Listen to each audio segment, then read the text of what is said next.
I'd also like to very warmly welcome the organization of this symposium in Tirana, which is bringing so many people together after these 2 years of lockdown measures, which pushed everything online. I also saw, well, with the exception of Sophia and myself, unfortunately.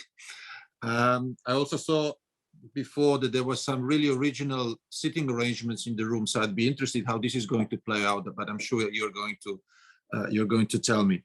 I'd like to especially thank Mr. Veliaid, Mayor of Tirana, and the team of the European Youth Capital 2022 for hosting this symposium, which is really an important event for the Youth Partnership, which will celebrate its 25th anniversary already next year. Now, the subject matter of the symposium, which will look at supporting transitions of young people to autonomy and adulthood, has been a very strong basis for youth policies, and many efforts have been invested in it over the last 50 years since the Council of Europe youth sector began. And it was not just what we did, it's also how we did it. Not only we had positive results, this was done in co-management with young people through the youth sector statutory bodies. This is an unprecedented, I think, and still unparalleled way of not only engaging, but really integrating young people into the decision-making processes. The Council of Europe's co-management system is a model of engagement and cooperation with young people, and a good practice to be promoted globally today. European cooperation has helped to set standards in the youth policy field, which are now delivering for young people at national and local levels across Europe. European youth policy promotes aspirational and empowering measures for young people. It encourages decision makers to make commitment to seeing and sustaining the potential of young people to contribute to society.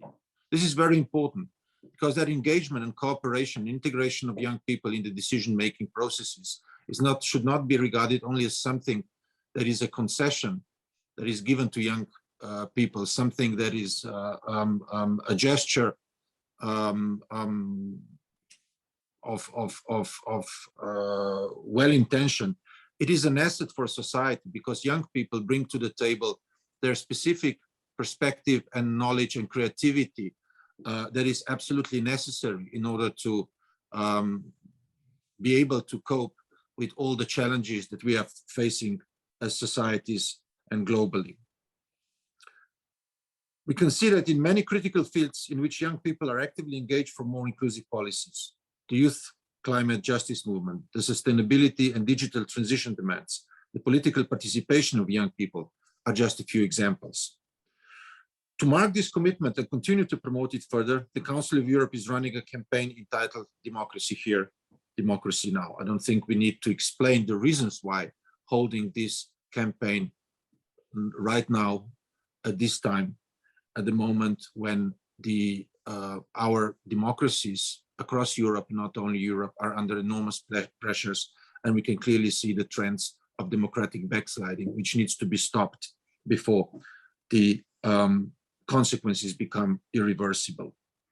This is a campaign by young people and for young people, and is intended to give young people space to discuss the many challenges democracies are facing, but also to get their perspective on how to tackle them, as well as their full engagement and commitment to revitalizing democracy. But we should not be complacent. The realities of growing up in today's Europe are challenging for young people. Every global challenge, every challenge that we face as a society somehow turns up to be bringing disproportionately more problems and difficulties for young people than for other segments of society. We need to constantly question ourselves whether the policies we propose are delivering what they should, whether the targets we set are being achieved. For that, we need knowledge, we need data.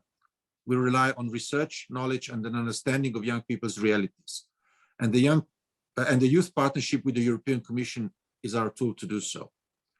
Its think tank function keeps us, policymakers, continuously informed and in tune with young people's aspirations, concerns, needs, and demands. The COVID-19 Youth Knowledge Hub and the new Youth Policy Manual launched last year, are concrete and recent examples of the youth partnership which can help to achieve that and to sustain evidence-based policy making. Another big dimension of European youth policy has been to promote outreach, inclusion and support to vulnerable young people and those experiencing multiple discrimination and exclusion. I'm talking here about young refugees and asylum seekers, young people not in employment, education or training, young people living in rural and remote areas, young people from Roma communities, young LGBTI plus activists, or young people living in conflict areas, for whom transitions to autonomy and adulthood are an even more challenging process, filled with uncertainties and obstacles. Inclusion means better services for all young people, regardless of their economic situation. The COVID-19 pandemic has pushed the world into another period of harsh economic reality, which impacts especially the younger generations. The partnership's research on access to youth services shows that much needs to be done to improve access to and the quality of services for young people. The Council of Europe has been promoting democracy and human rights and peace for over 70 years. In recent years, democracy, as I've said, and as we want to see it, has been challenged, has been undermined. As we speak today, many parts of Europe are witnessing a shrinking space for civil society, punishment of dissidents, the erosion of hard-fought rights.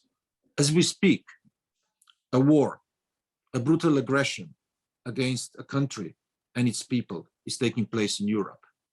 And I also like, as you did, Clotilde, express solidarity with Ukrainians and welcome the participants at this symposium who have succeeded to come to Tirana and those who will be joining you later today. And through them also, as I said, express solidarity with all their compatriots, young Ukrainians, and everybody who has to go and experience this terrible ordeal. Still, with all these challenges, we need to maintain hope. We cannot afford pessimism. Pessimism is carrying the risk of resignation. And I don't think that is an option, because alternatives to engaging ourselves in making the change possible, in reversing the trends, is absolutely necessary and indispensable. And I have hope when I see the many initiatives of young people which call decision makers to answer for their actions, when I see some countries voting out extremist and divisive governments, while others don't. Young people are crucial for that. They promote campaigns such as the European Youth Forum Youth Capital Project. They want better cities, better villages, cleaner politicians, and a cleaner earth. All of this is an immense message of hope. So I look forward to the results of this important symposium as another important contribution to the upcoming review of the Council of Europe Youth Sector Strategy 2030, which you mentioned, Clotilde. We need to be sure that the policies we make today are relevant and adapted to young people's changing realities. And I'm confident that this event will inspire us and bring ideas and suggestions that we can take on board in our policy work. And I wish you a very positive, very active meeting and very fruitful discussions. Thank you.